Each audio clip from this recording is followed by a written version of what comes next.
First, this happened. I'm going straight to the car, okay? Just look, just keep on going. Keep on straight, okay? All right. All right? Come on, man. Just follow Your back parents behind is us. in the next one. Just stay close, okay? Yes, sir. All right.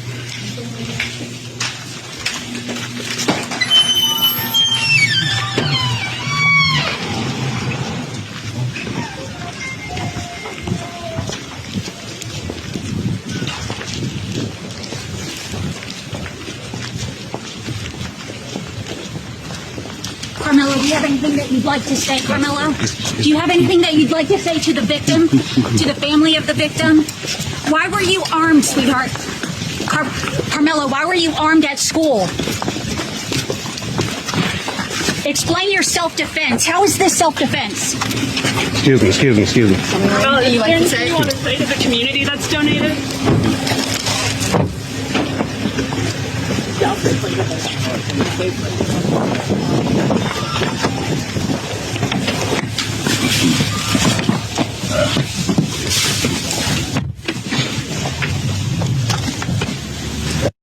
Then that happened. Hello, everyone. We are about to approach and get started in a few minutes.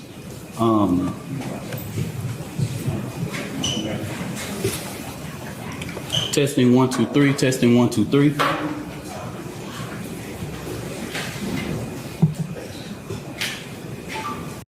Then the cops came. That was really sad.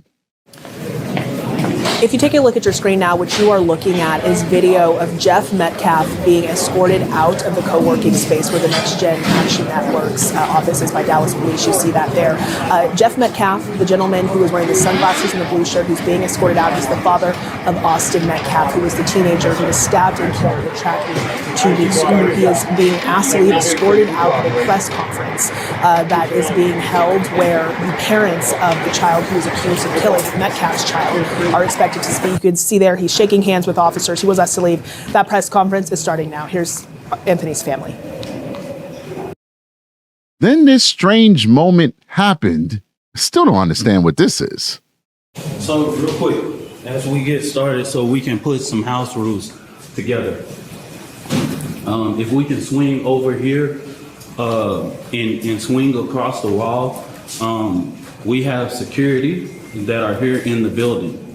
We have a blended of Dallas Police Department and security for the Next Generation Action Network. Let me make this very clear because I say this unapologetically. The Next Generation Action Network has never played with the safety and security of anything. We don't play those type of games, all right? We like to, whenever we're doing a protest or anything, everybody in the media know we don't play when it comes to safety and security. So we're gonna ask one time for it and ask you to slide over just one time. We're not gonna ask anybody something twice, okay? I will make sure that the safety of this family is ensured. It won't happen on my watch. I just want you to know so that you can quote it. If we have to ask more than once, just know that's coming at the direction of me. You can quote me on that, all right? And then he spoke and the press conference started. And I realized we had a missed opportunity because the speaker, Alexander, spent his time blasting the father of Austin Metcalf instead of using it as an opportunity to pull them together. What do I mean by that, ladies and gentlemen? We thought that this family was going to address the actual allegations of the crime. They did not do that. They actually just spoke about how they felt since this unfortunate tragedy occurred and the impact that it had on their life. And they basically took this opportunity simply to address internet rumors. I think the purpose of them addressing it is that the donations slowed down after conservative media reported that they were using the money for personal gain. So they're basically trying to refute those allegations so that people could continue to donate to Carmelo Anthony's fund. But instead of kicking out the father of Austin Metcalf, who simply wanted to hear what they had to say, since they weren't going to say anything inflammatory, they literally did not have a plan to say anything inflammatory about Austin Metcalf or even talk about the circumstances of the case. They had a perfect opportunity to heal, a perfect opportunity to be an example to America about unity, about bringing us together, speaking out against racism and bigotry. They could have simply addressed the fact that Austin Metcalf's father came to the press conference. They could have expressed to them what they expressed in their press conference already, that they were sorry, that they felt bad for him, that their heart poured out in sorrow for him.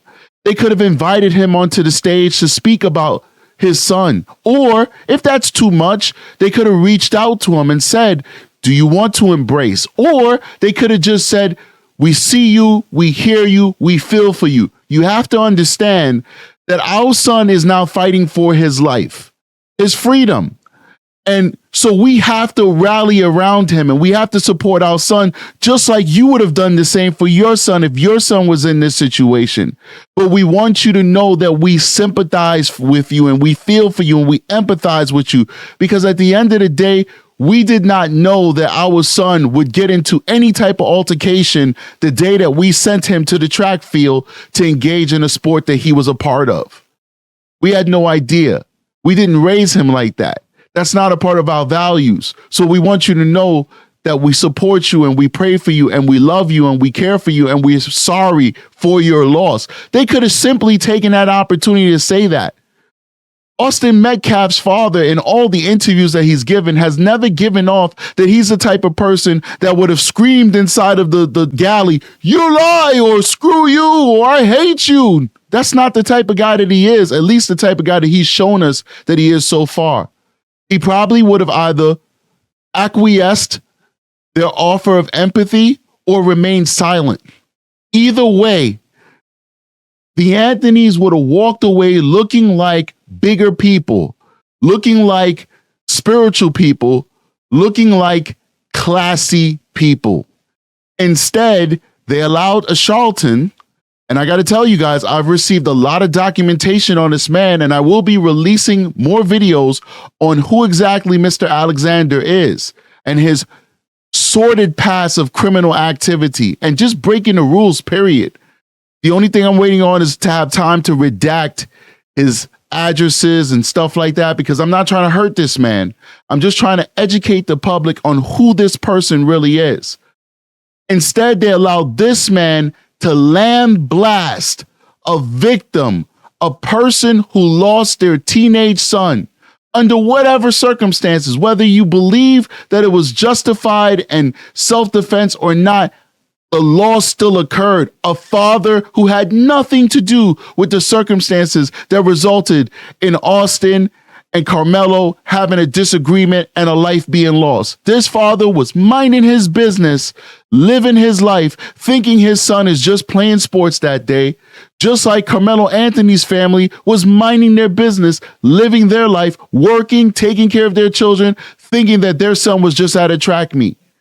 Both of these parents are not to blame. Both of these parents have done nothing wrong, but one group or one side of this parental group is making bad choices. And the choices that they're making, aligning themselves with Alexander, is hurting their son. It's hurting their son, who is right now fighting for his freedom, because, ladies and gentlemen, in Texas, a 17-year-old is considered an adult. The only protection that Carmelo Anthony has right now is that the Supreme Court said you cannot sentence a child to life in prison. So even though Texas law says that he has to be charged as an adult, in the eyes of the Supreme Court of this land, he's still a juvenile. And though he can get adult numbers, he cannot get life without parole. That's the only protection. That's the only guarantee that this young man has, is that he will not get life without parole. If they continue to charge him with murder in the first degree and a jury convicts him of murder in the first degree, he conceivably could spend the next 30, 40, 50 years in prison for what he did to Austin. And it's unfortunate that they've aligned themselves with this man. This was a missed opportunity. This was an opportunity for healing. This was an opportunity to be an example to this country that's currently divided on racial lines based on this case. Even though, as like I said in my previous video, these young people, they did not have racial animus in their heart. Because our young children of this generation, they don't think like our forebears, like our grandparents or our great-grandparents, or even my generation, the people in their 40s, which seems to be the ones fueling a lot of the stuff. This guy is in my generation, and look what he's doing, fueling this racial animus. These young people didn't think, oh, this is a black kid sitting under a tent. Let me go harass him and harangue him. No. Not at all. It was all about teams, testosterone, and machismo for these teenagers. It was, he's got a uniform on. Remember, Carmelo had the uniform for the opposing team on as he was sitting under that tent. He was supposed to be at that track meet. He was on the track team. So was Austin and Austin's brother, twin brother. They were on that track team too. They saw an opposing team member. Yo, you got to get out of here. And Carmelo's like, who are you to tell me what to do? And then they clashed. They didn't even clash violently. There's no evidence of anybody being injured other than Austin being stabbed in his chest. They clashed emotionally, mentally, as teenagers often do. Unfortunately, one teenager made one teenager made a bad choice by telling somebody to do something they probably had no authority to tell them to do. And another teenager made the ultimate in bad choices by taking another person's life. It's just mistakes, bad judgment, chemical imbalances that we find in all teenagers, immaturity.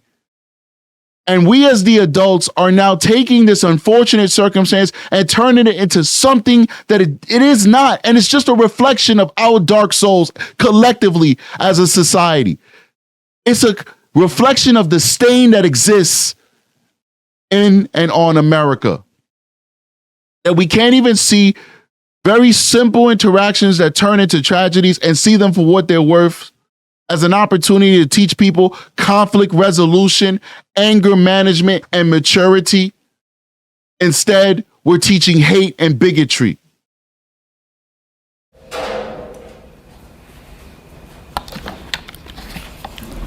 Good afternoon. My name is Kayla Hayes. I am the mother of Carmelo Anthony.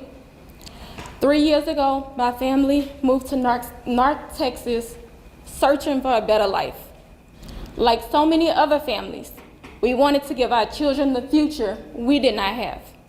My husband worked hard every single day to provide for us, to make sure we're in the best financial position possible.